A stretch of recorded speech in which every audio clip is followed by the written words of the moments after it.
13:18. Here is wisdom. Let he that hath understanding count the number of the beast, for it is the number of a man, and the number is 666. People guess at this all the time. Consider what John is describing as best he could what he was seeing within an out-of-body state. He was being shown something that was important, and he did his best to describe it.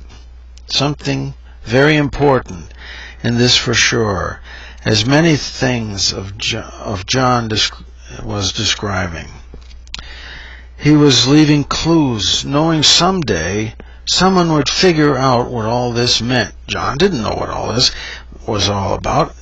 It was things that he had never seen before, so all he could do is describe what it looked like to him. Consider the helicopters are numbered, aren't they? Perhaps he saw a helicopter with the number 666 on it. That's pretty interesting. Or perhaps he saw 666 of these helicopters all flying around. But remember that he is describing what he saw even when he didn't understand what it was. So his descriptions, I find totally amazing. Revelation 14:2. And I heard a voice from heaven, as a voice of many waters, as a voice of a great thunder. And I heard the voice of harpers harping with their harps. Please describe verbally what a helicopter sounds like to someone 1900 years ago. John amazes me. I have no doubt whatsoever that he is talking about this time frame, 2008 to 2012. Consider, how would someone in the 1800s describe that helicopter? Try it. It is not possible, is it? But today we can see what John was talking about. John did not understand what he was seeing, but he knew it was important, and he wanted to leave a message for someone in the future. And today, just taking a little closer look, we can understand what it was he was talking about. As long as we realize that he didn't know what a helicopter was, so he had to describe it in terms of the things that he knew in his time. And once you understand that, Revelation takes on a whole new meaning. Revelation 14:7, saying with a loud voice, Fear God and give glory to him, for the hour of his judgment has come, and worship him that made heaven and the earth and the sea and the fountains of water. What he's describing here is someone is saying through a bullhorn, Judgment Day has come. 14:8. And there followed another angel, saying, Babylon has fallen, that great city, because she made all nations drunk of the wine of angels, fought against the dragon, and the dragon fought his angels. Remember that John uses the word dragon to describe UFOs, and the word angel to describe flying things, birds, things in the heavens. Most anything that's not a bird, he called it an angel. What else could he call it? Never saw an airplane. John talks about 3 different wars in Revelation. It is important to know which one he's talking about. The first war is the war in the heavens, 3,600 years ago. There's a tremendous amount of information on this war. There's even artifacts left over from that war. The second war that he's describing is a man-made war, as actually to us it would be World War III.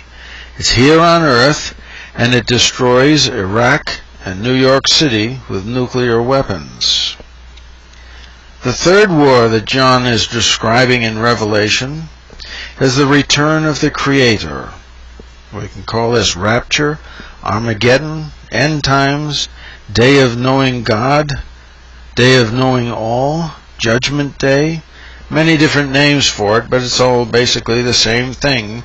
It's when the Creator is returning to earth and going to war with demonic spirits. That is the third war that John refers to.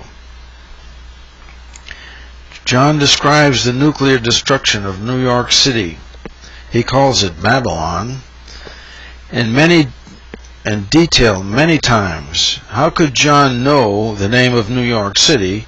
So he describes what he sees. The financial capital of the world. Consider this. He uses the words drunk with the wine of angels. Does this match the military-industrial complex?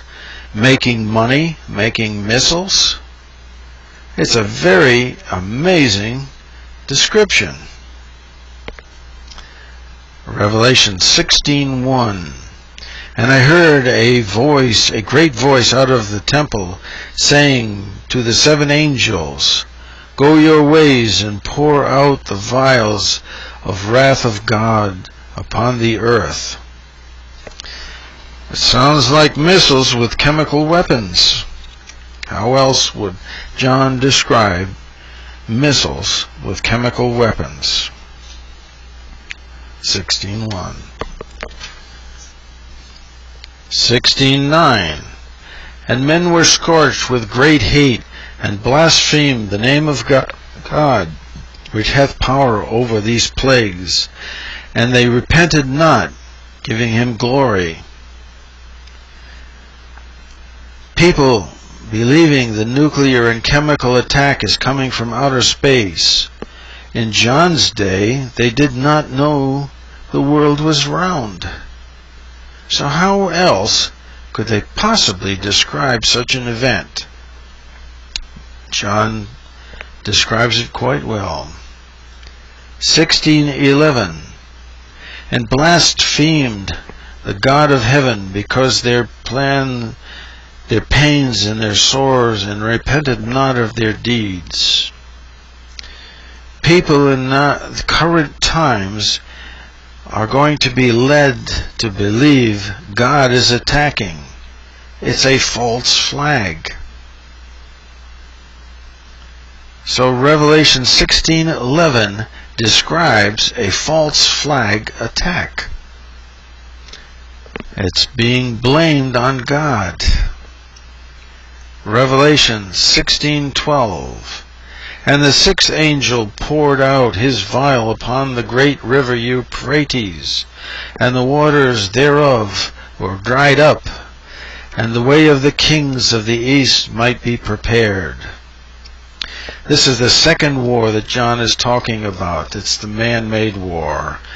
Nuclear missiles are launched from the Euphrates River, 4 of them, towards New York City. They destroy New York City, and in retaliation, missiles go back and destroy the area of the Euphrates River, to the point where the river is actually dried up.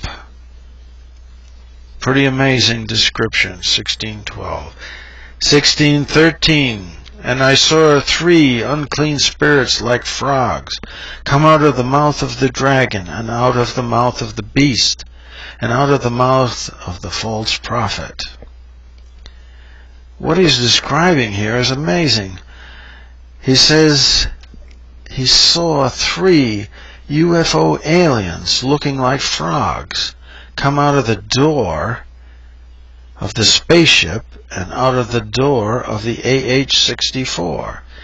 Now he uses the word mouth instead of door, and he uses the word dragon instead of UFO, and he uses the word beast instead of the helicopter. But how else would he describe these things if that's what he saw? So from this you can tell that there are alien beings going to be flying AH-64 helicopters. Totally amazing.